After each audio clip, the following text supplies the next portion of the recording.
Hi, Clifford Starks? Yes. Yes, this is Steve Jewin for MMA Mania. How are you doing today? I'm good. How about yourself? I'm just fine. I'm really glad to be talking to you today because you got a big title shot coming up against David Branch here at World Series of Fighting 30 on April 2nd. How's your preparation going for the fight? It's going well. Everything's coming together, so I feel sharp. Now, I got a bit of a funny question to start out with. This fight, including your last 5 fights, have all either been in Phoenix or Las Vegas. Is there any kind of coincidence going on? Yeah, it seems to be. It's been pretty nice because I get used to fighting in those 2 locations, and luckily I actually live in Phoenix, so Las Vegas is a hot skip and a jump, and I've just gotten really used to fighting at those 2 locations. That's good for you in your training approach, too, because you don't have to worry about changing time zones, missing sleep. You just keep it focused right in the middle. Exactly. Now, I wonder, because I cover Bellator for MMA Mania as well as World Series Fighting, and you looked really impressive in 2 Bellator fights, and then I was kind of surprised when you jumped over to World Series, so maybe you can give me some background on what happened. I was just getting more fights with WSOF. I was promised more fights consistently, and so I felt that would be a better opportunity for me. I definitely respect Bellator and what they have going on, but they have different named fighters they're kind of looking to build. Like you said, maybe they got other guys they're focusing on, but I think you've proved that World Series made the right call to give you more fights because you're on a 5-fight win streak now. Yes. Krasimir Mladinov fight, to me, that was just a complete decimation and domination of a guy that had been untouched in World Series up to that point. He was undefeated, and you took him apart. So did you know it was going to be that one-sided that you were just going to dismantle him going in? I honestly didn't. I mean, I go into every fight feeling confident and feeling I can win. We came up with just a perfect game plan for him. He's a tough competitor, and we just came in with a better game plan than he came in with, and you get to see the writing on the wall after that. To me, the thing that to me struck the tone for the entire fight was you've got such a reach advantage on him. You have 78 and he had 69 that he couldn't even get close enough to get those takedowns because he'd get popped before he could even get to your legs. Yes, yeah. My wrestling's kind of underrated. People underrate me, and when they get in the ring, they find out I have more skill sets than they realize. Even looking like a one-dimensional boxer or one-dimensional wrestler, they get in the fight and they realize he has a lot more tools than I had expected. And that's what I like during the fights too, for them to kind of doubt me. Right, and that was the other thing I was going to say about that Mladinov fight is you showed the wrestling expertise because when he did go for takedowns, you were able to shut down just about all of them. And I remember on one, when he finally did get you, you immediately had him in a guillotine choke. Yeah. I had a bad situation in one of my fights in the UFC, and I'm looking to always improve and just gain different knowledge bases. When I was in the UFC, I was still really new to the game. I didn't have any jiu-jitsu. I didn't have any background in really even the stand-up department. And so I've just tried to sharpen my skills consistently, and it's made my fights much easier. Well, the improvement's definitely shown over the last 5 fights, so I got to commend you for that. But this is the biggest test to date with David Branch because he's not just the middleweight champion, he's the light heavyweight champion, and dual champions are very rare in this sport. So what do you think about that opportunity to take his middleweight title? I think it's a great opportunity for me and for him. I think we're going to put on a great show for the fans. He's a very well-rounded fighter. He can take the fight anywhere, and he has the ability to dictate the pace.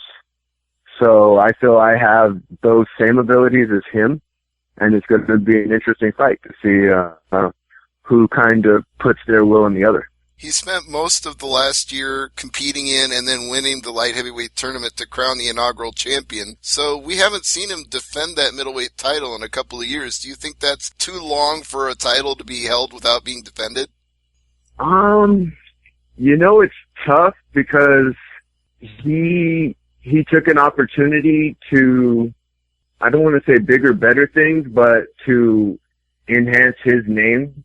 And so would you punish a person for doing such a thing when there really wasn't a number one contender? I kind of created my number one contendership by the wins that I've had. But before then, you really think, who was he going to fight? That's true. They didn't have a really strong, viable middleweight contender for him for a while. So you can look at it either way. You can look at it as he wasn't defending it, or you can look at it as they didn't have anybody until you for him to defend it against. Yeah. Speaking of middleweight title defenses for David Branch, did you take anything away from the Yushin Okami fight that you think can help you in this one? Yeah, I've seen a couple of things. I've actually been watching Branch for a while. So, I had a feeling that me and him were going to meet. I didn't know which organization it was going to be in. But I mean, he's the number 8 guy in the world right now. And I like fighting top competition. And I know I can, deal with any top competition. So it was only a matter of time before I was going to meet him and other high level fighters. Guy that, as big as he is, that obviously could fight at light heavyweight, that's a bigger cut for him to make it to middleweight. You'd think sometimes a big cut would gas guys out in the later rounds, but he came through in that 4th round and got the TKO, and Yushin Okami is a hard guy to finish. Yes. So are you planning for the later rounds with Branch? Do you think it's going to go the full 5? What do you think?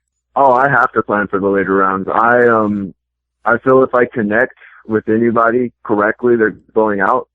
But I can't assume that's going to happen. And if it doesn't go the way I want it to go, then yeah, we have to go in the 4th and 5th round and go from there. He's a champion. He's not going to come in lackadaisical. No doubt you will not be lackadaisical in this fight either, which leads me to a related question. The nickname Big Cat is because you're super aggressive and don't tire out, or how did you get that nickname? It's according to the nickname of the planet to me personally, but I was hitting the mitts with one of my coaches. The other coach decided to come up with Big Cat because I'm big and I'm fast like a cat. So he just put it together and made the name Big Cat. So you just went with it because they came up with it. Yeah. So it's almost like you don't get to pick your name, and even if you do try to pick your name, the name they pick for you is going to be even worse. So I didn't want it to get any worse than Big Cat, so I just stuck with it. Yeah, you don't want to end up with a name like the Dean of Mead or something like that. Yeah, exactly. Now you're still with Arizona Combat Sports, right? Yes. Who are the guys that are specifically helping you train for the David Branch fight out of that camp? Right now I have Matt Frinku. I've had Zach Sertica come in from time to time. We're actually co-training a little bit, so we go to Power a little bit as well, and we're training with some of the guys over there. Cool. So we've had Chris Gruller, Ryan Bader, Joey Gigliotti. So I've had a very extensive camp with different styles of fighters. And we have a great Brazilian Jiu-Jitsu program at ACS where I've been training with Steve Rosenberg, Kurt, and Eric. I can't even think of Eric's last name right offhand. It's on the tip of my tongue too right now. But yeah, Kurt, Eric, and another guy, Jose Munoz. Isn't Matt Frinku also fighting on this card? Yes. Well, that's serving 2 masters then. You're helping him get ready. He's helping you get ready. Yep. How's he looking right now? How's his training coming along? Is he going to be impressive? I'm sure he is, but I want to get your take. Oh, he's a sharpshooter, and I don't think people realize just how good this kid is yet because he hasn't had the top flight competition to show it. I think going with the fighter he's going to be going against is a great opportunity for him to really show his skill set and really catapult his name to the top. He's the brother of what is that guy's name? Amazing wrestler in the UFC. Suplexes everybody. Abu Bakar Nurmagomedov. Yes. Yeah, as soon as you said brother was in the UFC, that clicked it over for me. Yeah. Yeah, there was a little bit of controversy the last time we saw Nurmagomedov. Yeah. There was definitely controversy there. Yeah. It's either the Diaz brothers or the Nurmagomedov brothers that always seem to be involved in something. Yeah. It was very interesting for sure. What do you think of that when fighters act that way before, during, or after fights? What do you think about the professionalism that some fighters either show or don't show? I really believe that as an athlete, we have a responsibility, but at the same time, I see both sides because we are human too. And so given that spur of the moment, like, should you react that way? No. Will you react that way sometimes? Possibly, if that's the best way to put it. I'm not saying I agree with it, but to kind of put the finger down at them and tell them, like, I can't believe you would do such a thing. That's kind of hard to like, would it be something you should apologize about? I believe so, if you acted incorrectly. But at the end of the day, we're human and we make mistakes sometimes. And a perfect example of that is they briefly suspended Justin Gaethje for doing a backflip off the cage in his last fight. And all they really wanted from him was an apology. Like, we told you not to do this. You did it anyway. So I think they just wanted to convey the message like, hey, if you apologize and say you're sorry, we'll lift your suspension. And then they did. Yeah. But I don't think you'll be backflipping off the cage if you beat David Branch. But then again, I could be wrong. You tell me. No, I'm not the backflipping type. Me and Gravity, we have a comfortable understanding with each other. That's good. So you've already mentioned that David Branch is an exceptionally well-rounded athlete. So I don't know if you can say there are holes in his game, and if there were, you might not want to advertise them publicly. But do you see anything, if you can say that you see anything, do you think there's anything you can exploit? Yeah, I really believe every fighter and athlete has something that's exploitable, and it's just our job to find it and exploit it. Just because it's exploitable doesn't mean it's that easy to exploit. That's why some of the top athletes are where they're at, so, but I mean, everybody has something. Everybody has a weakness somewhere. You just have to try and open it up. When you say that, I almost feel like we're talking about the Holly Holm Miesha Tate fight, because everybody knew that she had one weakness that could be exploited, but until that fifth and final round, that opportunity hadn't opened up. Yeah, exactly. I mean, people try and create these fighters as these invincible beings that can't be touched. Certain fighters can't be touched, when in reality, styles is really what makes fights. So there could be one untouchable fighter go against a fighter who seems very flawed, but they have a style that is difficult for that untouchable fighter. And when you talk about styles making fights too, that's one thing that I really notice when I compare your statistics and Branch's statistics. You both been in competition in different organizations. You both got a very similar reach when it comes to striking. So it feels like you almost are tailor-made for each other. Maybe it's too perfect. Yeah, it might be. Yeah, we have a lot of similarities. And that's why I knew it was going to be big in the sport as well. Because I knew I was going to go where I needed to go, and I knew he was going to do what he had to do. Yes, indeed. And you both shined in World Series fighting, and you're both undefeated in the promotion, but that ends on April 2nd. One person's going to walk out with the victory, unless there's a draw, which I never hope for. Oh, yeah. A draw is the worst thing that you can get. It probably really, I've never had one personally, but I hear it's like kissing your sister, and I wouldn't want to experience that, so. Right. Now, hey, that's a good segue anyway. I want to talk about family life a little, because I don't always want to talk about fighting. What's life for you outside of fights?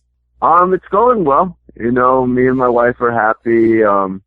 My brother actually just recently moved to California about a year ago, and he comes to visit regularly, and I'm happy with where I'm at. I got we're all healthy. We're all grateful for what we have. We've been given great opportunities, and we're just taking advantage of every opportunity that we've been given. I'm blessed. Now, a lot of fighters will tell me, especially if they've just had a baby or they've got a very young child, that they fight for their family, they fight for their child's future, but it doesn't sound like you have children yet. So is that in the plans, and would that be a motivating factor for you? I'm going to go with question mark on the child right now. So that's going to be kind of, people don't know whether it's in the making or not. It's going to be, they get to kind of hint and wonder. Mm. But I fight for the enjoyment of fighting. I'm going to provide for my family regardless of what happens, and that's actually kind of made the nerves a little bit easier for me as a fighter, like, because I know I'm going to go in there and give it 100%. And as long as I do that, I can walk away with my head held high, whether I win, lose, or draw. Obviously, I always want to win, but fighting's a tricky game, and you never know what's going to happen, and you never know when you're going to be in the other end of that spectrum, you know? So you just gotta go in with, always learning, always preparing, always being ready, because even if you're at the top of the mountain, there's always people on the bottom looking to get up there. There's always somebody looking for that huge upset. They're looking to go out there and shock the world and pull off the win, and anything can happen once those doors shut. Yeah, exactly. But it almost sounds like, in a way, you would say it's too much pressure sometimes that fighters put on themselves when they go, I have to win, I need to win, I can't lose, and then that gets into their mindset and affects their performance. Yeah, I mean, I read a lot of psychology, and if you put a string on the ground and you tell them walk on the string, it's not a big deal. But you put it up 100 feet and you tell them to walk on the string, all of a sudden walking on that string becomes much, much more difficult. And so when you put that kind of unnecessary pressure on you, you kind of can have paralysis by analysis. And that's never a good thing to go either. And it catches up to you. Doesn't sound like you're going to have that problem. You've got your mental game right. You've got your physical game right. So all we need now is for camp to go good and you not to have any big injury between now and April 2nd. I hope I'm not jinxing you by saying that. Thank you. Yeah. Yeah, everything's looking good. So just keep going with it. I'm going to knock on some wood real quick. All right. I will too. Knocking on wood right now. Yep. So it's the main event of World Series of Fighting 30, Branch versus Starks. Pretty good co-main event, too. We've got John Fitch and Joao Zeffirino battling for the vacant welterweight title. Any thoughts on that? Man, I can never bet against John Fitch unless it's against GSP. John Fitch is such a tough competitor. He makes every fight difficult. And even when he would get, GSP was plastering him, and he was still coming forward. He's an animal. Absolutely, yeah. And the thing that I always take away from John Fitch is that he knows how to make good fighters look bad. He knows how to stifle people when they go for things. Yeah. Yeah, he's a very smart fighter. He's a veteran. He's been in the game a long time, and he'll grind you out if he asks to. Some people, it is unfortunate because some people call him very boring, and I can see where they're coming from, but at the same time, like, you gotta go with what style you are a little bit. And if it works for you, it works for you. And when people say that anyway, I always get a little frustrated about it. Like when they say that about Ben Askren, they say he's boring, he just takes people down. My response to it is, well, if it's so boring, then find a fighter who can stop him, because as long as it's working for him, why should he stop? Yeah, I agree. I mean, it's unfortunate in the fight game that we do have to kind of deal with that a little bit, but the way I see it, I'm not dissing on any soccer players, but soccer is not the most entertaining sport to me for kicking a ball around. It might be very entertaining for others, but if kicking a ball around is entertaining, then a person who can find a way to technically get someone down to the ground and take care of business, then, you know, that's a form of entertainment because it's a technical aspect of the game. Absolutely, and that's why I challenge fighters who are going to fight a guy who's well-renowned for that. Like, you knew he was going to do this going in. You could have put a stop to it. You could have tried to put a stop to it. If you didn't, then it's too bad. It's like when a soccer game ends 1-0. It's like, well, the other team knew what they were going up against. Why didn't they try harder to score? Exactly. All right. Well, seems like we've covered every aspect of the fight game and your fight coming up, so I'm really looking forward to seeing your performance on April 2nd. Any parting words or sponsors or social media you want to mention before I let you go? I was A couple of my sponsors, I'd like to mention Dr. Mo. He's Pure Chiropractic. They've been taking care of me. Also, Hands for Healing and Apex. And also, I started my own supplement company with a couple of my friends. It's called Desert Dose. It's a sleep supplement. So, I give a shout out to them. Everybody check out those sponsors and check out World Series Fighting live on NBC Sports April 2nd, or go to the Hard Rock Hotel and Casino. Tickets are probably still available, but they'll be selling out fast because everybody's going to come to see the Big Cat Clifford Starks and David Branch battle for the middleweight title. So, again, congratulations on the title fight coming up, and I hope it goes really well. Thank you. I appreciate it.